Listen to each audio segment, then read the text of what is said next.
O Senado norte-americano confirmou o ex-advogado pessoal do presidente Donald Trump, Todd Blanche, como procurador-geral, um cargo de topo na área da aplicação da lei.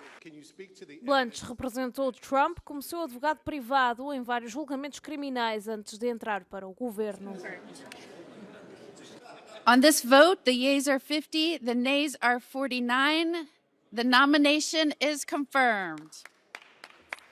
Os democratas, bem como alguns republicanos, tinham manifestado preocupação quanto à nomeação de um aliado próximo de Trump para o cargo. O Departamento de Justiça sempre se orgulhou da sua independência em relação à Casa Branca. Blanche venceu a votação por uma margem estreita, com 2 senadores republicanos a juntarem-se a todos os democratas para se oporem à sua nomeação. Blanche é o segundo procurador-geral com o desejo declarado de utilizar a agência de aplicação da lei para investigar os seus inimigos políticos.